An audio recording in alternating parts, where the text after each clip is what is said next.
এ যেন বিড়ালের শহর। শুনতে অবাক লাগলেও পৃথিবীর বুকে এমনই এক শহর রয়েছে যেখানে রাস্তাঘাট থেকে শুরু করে অফিস পর্যন্ত সবকিছুতেই রয়েছে বিড়ালের সমাগম।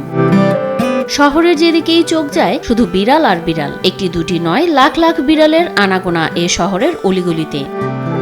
এত পরিমাণ বিড়ালের কারণে পুরো শহরের নাম রাখা হয়েছে দ্য সিটি অফ ক্যাট। শুধু তাই নয়, এ শহরের বিড়ালদের নিয়ে তৈরি হয়েছে কেডি নামের একটি তথ্যচিত্র। বলছি তুরস্কের ইস্তাম্বুল শহরের কথা। এ শহরের যেদিকেই তাকাবেন নানা রং, নানা বয়স আর নানা আকৃতির বিড়াল দিয়েই ভরে থাকে এ শহরের আনাচে কানাচে। ইস্তাম্বুল শহরের মানুষ বিড়ালকে এতটা শুভ মনে করেন যে বিভিন্ন অনুষ্ঠানে গিফট হিসেবে বিড়াল দেয়া হয়। শুধু তাই নয়, প্রতিদিন এসব বিড়ালের খাবারের ব্যবস্থা করেন স্থানীয়রা।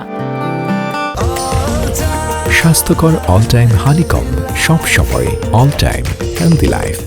জানা যায় একসময় কাঠের ঘরের কারণে পুরো ইস্তাম্বুল শহরে ছিল ইঁদুরের উৎপাত। ইঁদুর থেকে বাঁচতে তাই বিড়াল পালা শুরু করেন ইস্তাম্বুলের বাসিন্দারা। সেই থেকে এখন প্রায় 2 লাখ বিড়াল রয়েছে এ শহরে।